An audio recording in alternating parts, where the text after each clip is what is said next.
This is what happens when a girl has no shame. God will never bless a child born in shame. You have disgraced this family. A woman's name is everything, and you have thrown yours away like nothing. Look at you, carrying a child with no father, no shame, no dignity. My sister embarrassed and called me loose in front of the whole family at my own son's naming ceremony. She said God would never bless a child born in shame. I remember holding my son tighter and saying nothing. Because in my family, there was one rule. Adaisy's shame was hidden. Mine was announced. My name is Amara. This is the story of how silence finally caught up with the loudest voice in the room. You've been cheating on me all this while? Please, my husband, forgive me. But to understand it, you have to go back to when we were just two sisters in one small room. Adaisy was the first daughter. In our house, that meant she was always right. I was the last born. The one people forgot to ask before they gave their opinions. At 22, I fell in love with a man who promised me marriage and gave me a child instead. When he disappeared, my family did not rally around me. They rallied against me. This is what happens when a girl has no shame. You have disgraced this family. Meanwhile, Adaize had already married Emeka, a quiet, hard-working civil servant everyone respected. She became the standard every daughter in the family was measured against. And I became the warning story mothers told their daughters. I named my son Toby. It means, let it be great. I needed to believe that, even when no one else did. I picked up needle and thread, and I built a small tailoring business from nothing but my own two hands. Every family event became a stage for Adaize's sermons. A woman's body is sacred. A woman's name is everything. I thank God I never gave mine away cheaply. She never looked at me when she said it. She never had to. Everyone already knew who she meant. I paid my son's school fees on time, every term, from my own sewing machine. I never asked Adaize for a single naira. But she made sure everyone knew she helped raise my son. Emeka, her husband, was a good man. Quiet, humble, always working.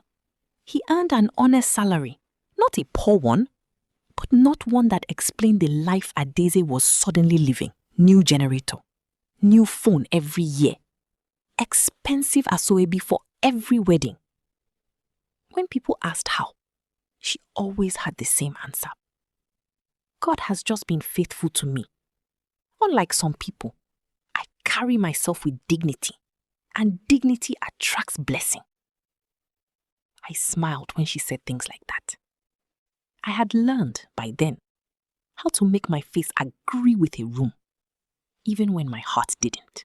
Toby grew up watching his mother work twice as hard to be believed half as much. I never told him what his auntie said about us. Some wounds are not a child's to carry. I just kept sewing, kept praying, and kept waiting for a truth I didn't yet know was coming. What none of us knew was that Adaize's blessings had a name, Chief Dozie, a wealthy businessman from the next town. Married for over 20 years to a woman named Ndidi. Adaize met him at a wedding 3 years before that naming ceremony where she embarrassed me. It started as gifts, then money, then secret hotel visits in the next town where no one from our family would recognize her. She told Emeka she was visiting a sick friend. She told her friends she was attending a women's conference. The same woman who preached dignity at every family gathering was living a double life none of us could imagine. The new generator, the new phone, the expensive asoebi. It all came from him. She wore her secret like perfume. Invisible, but somehow everyone could sense something was different about her.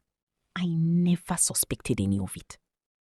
I was too busy trying to survive her judgment to notice her secrets. Chief Dozie began making promises. Promises men like him rarely intend to keep.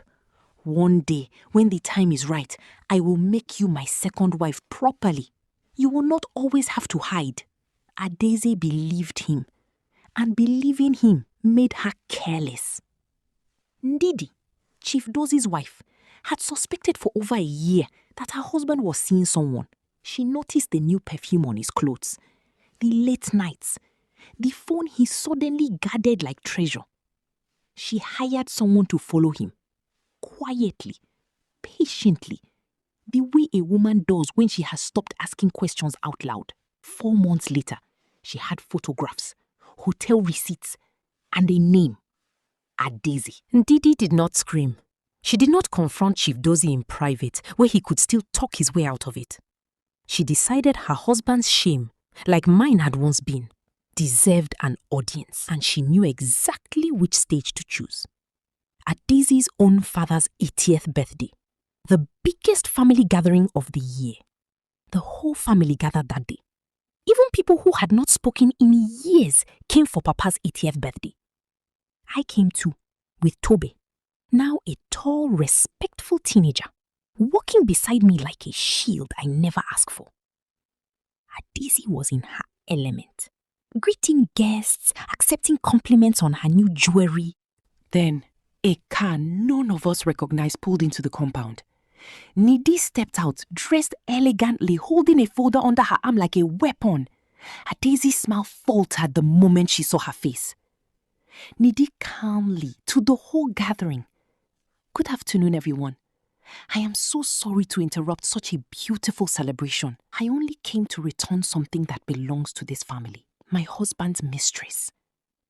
She opened the folder. Photographs, hotel receipts, screenshots of messages printed and clear for everyone to see. The woman who lectured me about dignity for 15 years stood frozen, exposed in front of the same family she had judged me before. Emeka's face broke in a way I had never seen on a man before.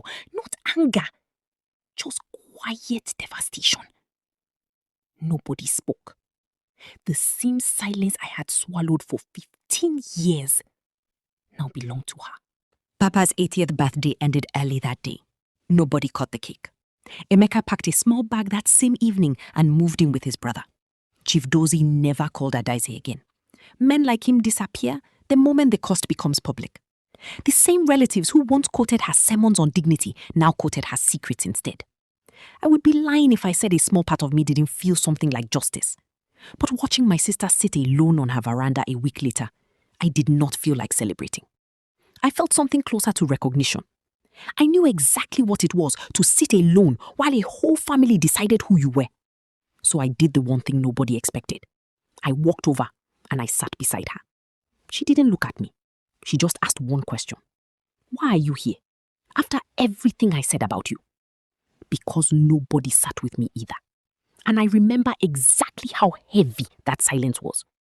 I did not tell her it was okay, because it wasn't.